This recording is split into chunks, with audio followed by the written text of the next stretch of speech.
The ceramic tile in the front hall was 20 years old, very dated. We learned of a product that could be simply troweled on top of the existing ceramic. People say it's not that bad. Personally, I think it looks like crap. I think we're looking at a contractor here that has installed this product for the first time. He didn't even pull up the 3/4 round. He was very proud of his effort. He could not see what I was complaining about. We've got to pull all this up, the toilet, the sink. All because of a poor job, we got to do that. That's a pain. Like Holmes. Did they actually do this right? No, we didn't. Outliers. Doing a good job. GM shape. Okay, contractor.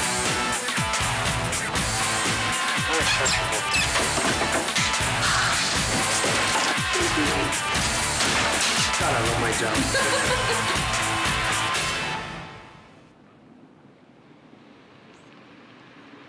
We knew this area of town pretty well and decided this is probably a really nice place for us to settle. When we moved into this house, we were really pleased with a lot of the renovations that the previous owners had done, but one of the things that they had not addressed was the ceramic tile in the front hall. So the tile that was there was 20 years old, very dated, but we weren't very thrilled about the prospect of having to break it up and all of the mess that ensues. So we thought we'd investigate some of our options. Hey, you doing, Kerry? I'm fine, thanks so much. Nice to see you again. Good to see you. Come on in. We learned of a product that could be simply troweled on top of the existing ceramic, so we thought that would be something we'd investigate further. This is a finished floor over top of ceramic, right? That's correct. What is this here? Just wood? No, that's the original threshold. Oh my God, that's the threshold of the other tile? Yeah, that's right. And that's the paint. They painted that? Yes, they did. Doesn't take long to look around and go, this was not a pro. This is somebody that obviously subbed it out, obviously hired the wrong guy. I was told that what I could expect is any kind of finish that I wanted. It could be a sort of patterned concrete look to a more fine, maybe marbly kind of look. What did you pay for this? $10 a square foot for installation. That seems reasonable. What was the total cost? We didn't actually get to the point of total cost. We gave them a down payment. It would have been in the neighborhood of $2,000. And what did you end up paying them? Just the $500 down payment. I was starting to suggest that I don't think this is coming away the way I wanted it to, and I wanted to have their guarantee that it wouldn't come up as high as this, that they're probably going to file it down to a better height or a better finish, and I did get their assurances, but when they left, I was quite taken aback by what I was left with, and followed up with them on a number of occasions to see if they could come and rectify it, and basically I never heard from them again. Is this the travel look you wanted?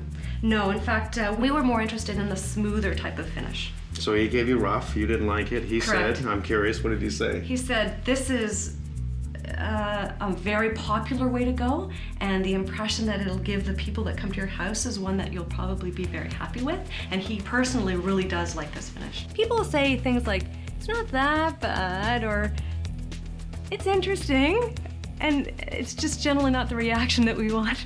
He chose to trowel it the way he wanted it. Don't ask me why. The person who did the work was very proud of his effort. In fact, when I had stopped him and questioned him on how it was coming, he could not see what I was complaining about. Still, he stood by his work and felt that it was really representative of a good quality job.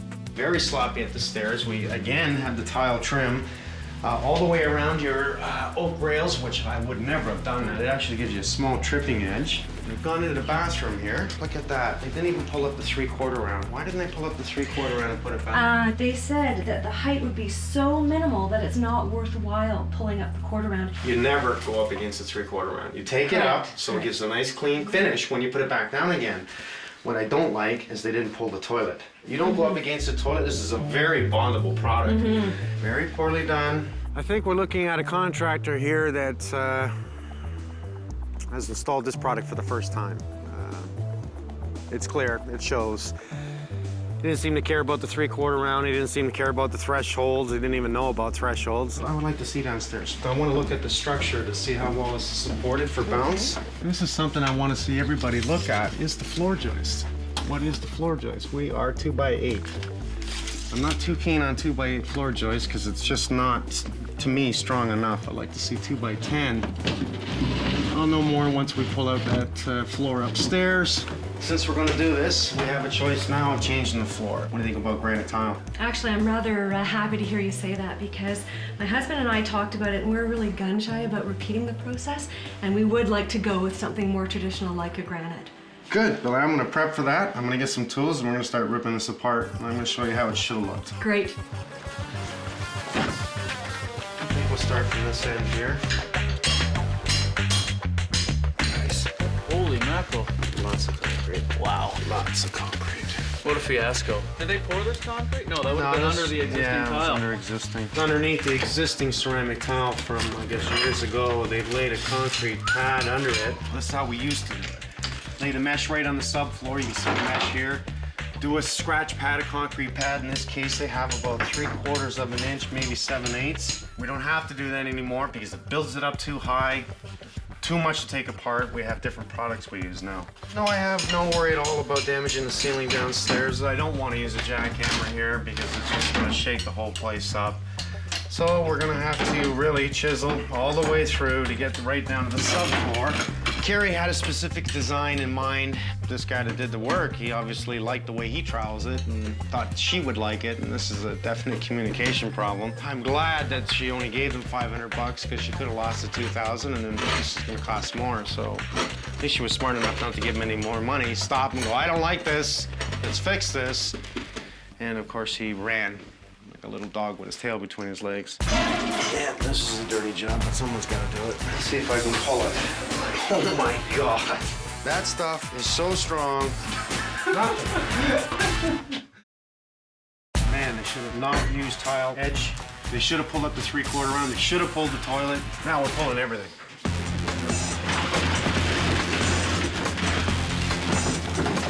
All because of a poor job, we gotta do that. That's a pain. Big time pain.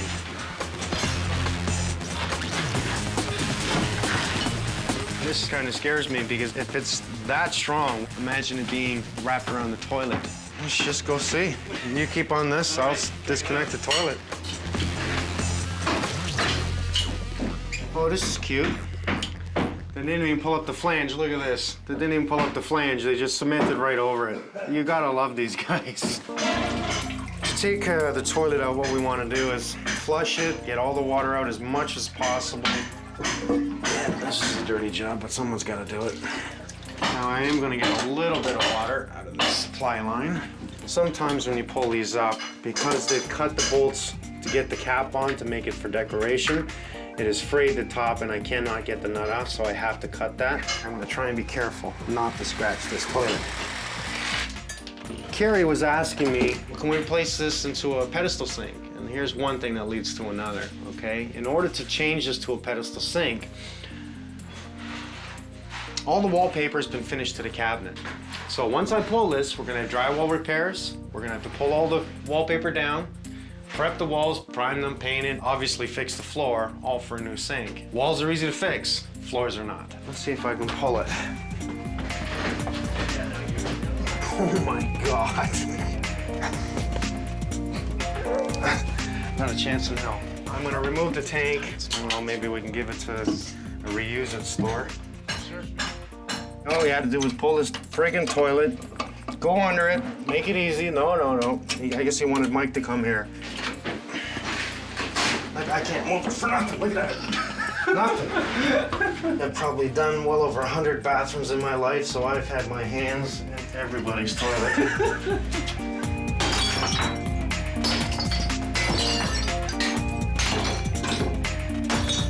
This is not how you ever want to remove a toilet, and this is due to people that don't know what the hell they're doing. Why should I have to smash out a toilet due to someone that was lazy, that didn't want to pull out a couple of bolts and put in a new gasket? At least I get a little frustrations taken out, just a little.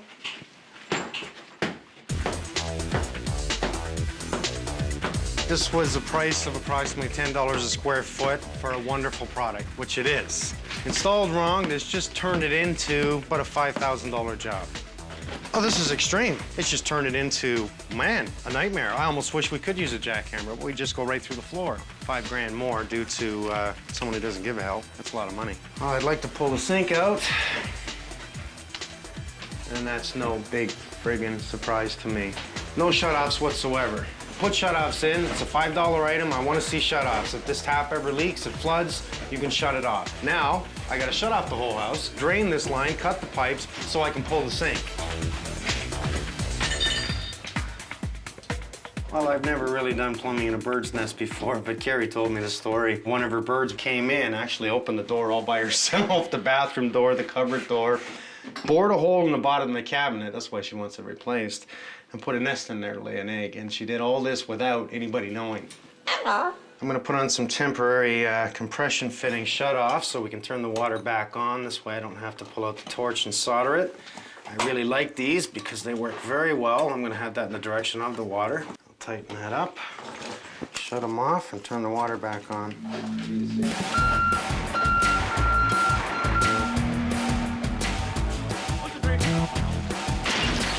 Well, one good thing about this, it's one hell of a weight load off their floor. I can see this clearly. This floor drops big time in the center. We want a perfectly true floor. We gotta put down a lot of self-leveling cement. Day 2. Lovely. Here we go. We got a levelness issue. Yeah, I can see it right from the beginning. Just 3/4 of an inch over 4 feet. Because the weight load of this, and over the many years, I'm gonna guess this house is in the area of 50 years old, we've dropped at the staircase. So I'm looking from the front door to the staircase about 1.25 inch drop. All right, that means that we'll just clear that with the tile. We gotta put down a lot of self-leveling. This is gonna be beautiful tile. And if I put this tile down, we want a perfectly true floor. Granite is just that way. You want to see it perfect. There is no real room for error on this. The last thing I want to do is try and shim underneath the plywood because that's not going to work. It's not going to give me stability, so that is not acceptable. 15.5. So that's 16 2, feet. 3, 4, 5. All right, let's get 8.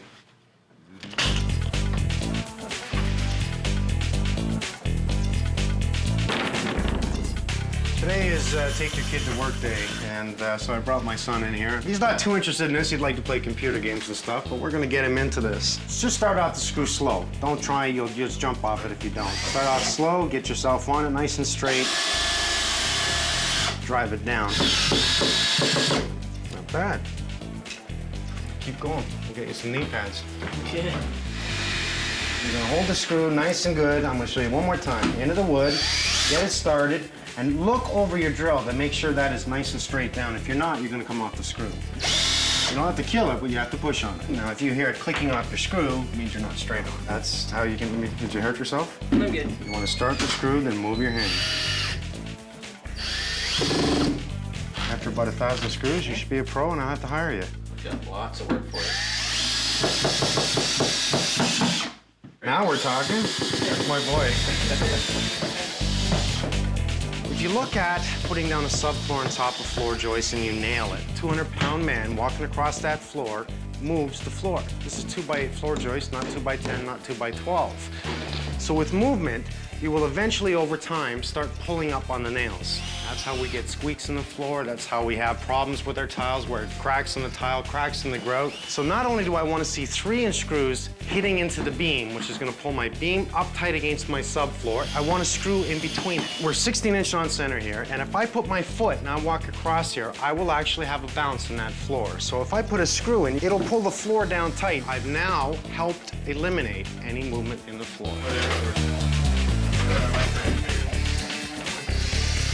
Need to see the fun we have next. Yeah? What are we doing? After we get all these screws down, we have to put a bonding agent on top of the plywood. How are we gonna get it on? We're gonna roll it on with a roller. If we put on self-leveling cement without any bonding agent, it's going to suck the water out of the cement, right? And when it does that, it actually puts pinholes in the top of the cement, which weakens the top of the cement. So by putting this bonding agent on the plywood, it helps bond it to the floor as well as seal the plywood so it doesn't absorb the water. About 1,000 screws later, we have the subfloor down. We just put down the primer bonder sealer because we're going to get about 2 garbage cans full of the self-leveling cement down on the floor. But I'll tell you, I got to get Mike going. I got to get him home. So if you don't mind, you and Sean take care of this. No problem. Let's go, bud. See you guys later.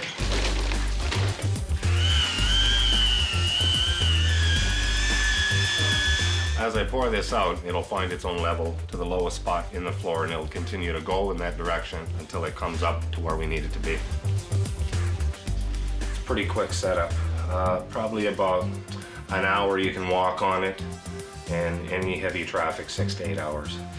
And this stuff, because it sets up so fast, you don't want to be using any trowel at all on it, or you'll leave notch marks. And once you get an edge from a trowel in it, it's not coming out. What we're gonna do today is we're gonna start the tiles over here. Don has already prepped the area and he's laid the subfloor to this point, and because he's counting on taking his time here. And I don't mind him taking his time, I really don't, because I want this perfect. He's going to do all full tiles at this point, add cut tiles later, because you don't want your thin set to dry on you. So you mix enough to work with, and he's gonna get it down. I'm gonna go in the bathroom, I'm gonna start pulling down the wallpaper to prep for refinishing of the bathroom. So between just the two of us right now, we will slowly but surely get this done.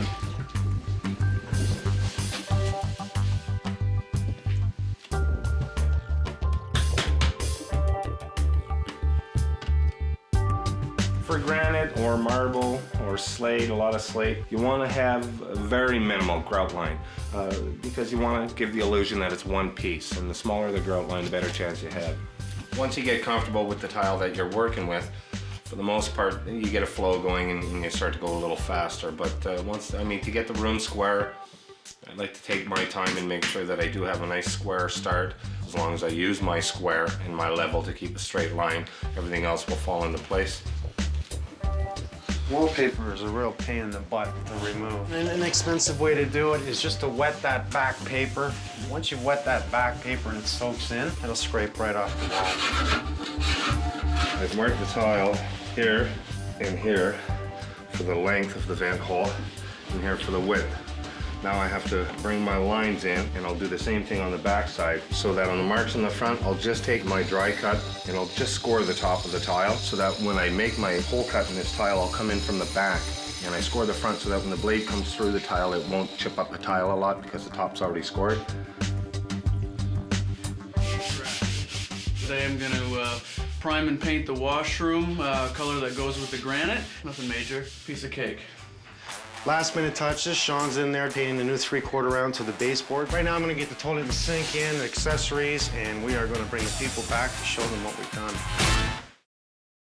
Well, now we have all the tile done. I really like it. It's nice and true. We brought the floor up just a bit to compensate for the unlevelness in the floor, but this has really turned out well. We chose a black grout to go in between the granite, and there's a couple reasons for that. Anytime you use a granite, normally we're gonna see a black grout on this, but I like it for the color. It really brings out the tile and ties us right into the threshold, which is a custom slate piece that we've ordered and had it bullnosed down. This slate was originally chalkboards in the Royal Military College in Kingston, Ontario, and they were installed there in 1858. Sean is just finishing up the baseboard. He's giving it a quick coat of paint there because we've added new 3/4 rounds, so we want to tie it back in. We got to put a riser kit on the toilet flange. You can see the difference. We're up at least an inch and a quarter. I want to see a wax gasket over a rubber anytime.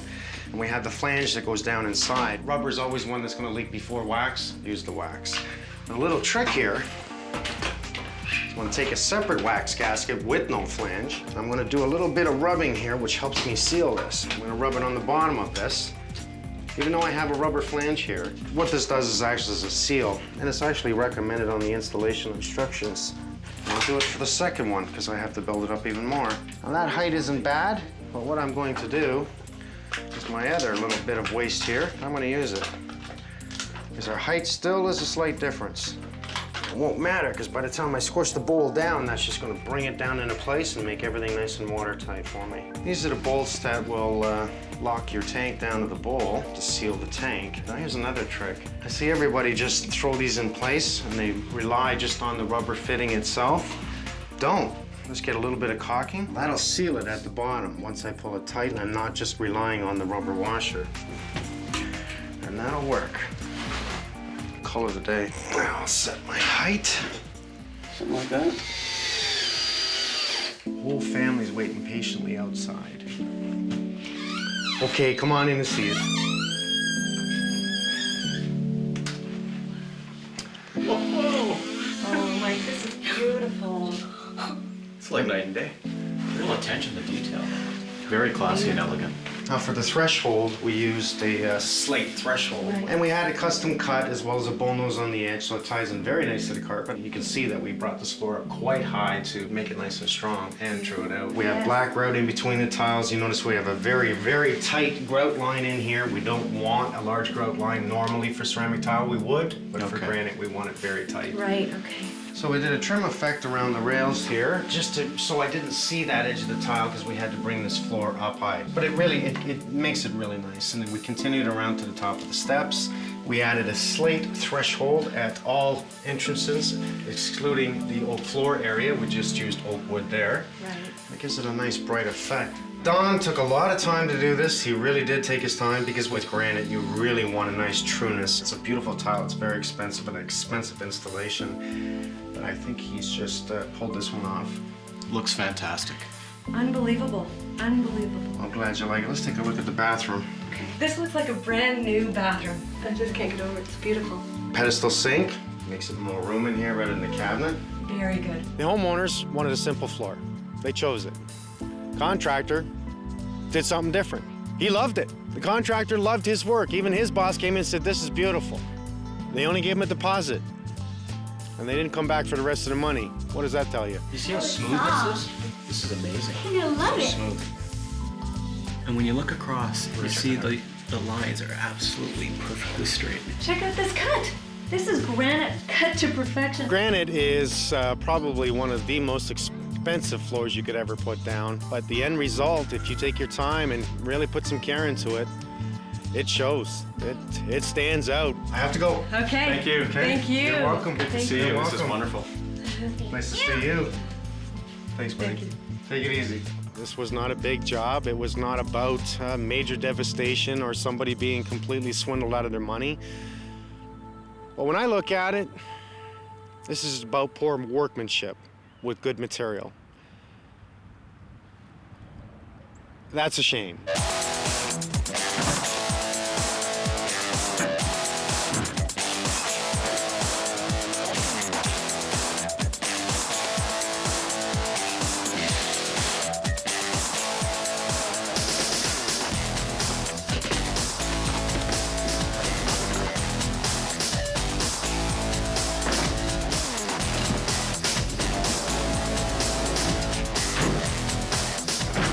Donnie.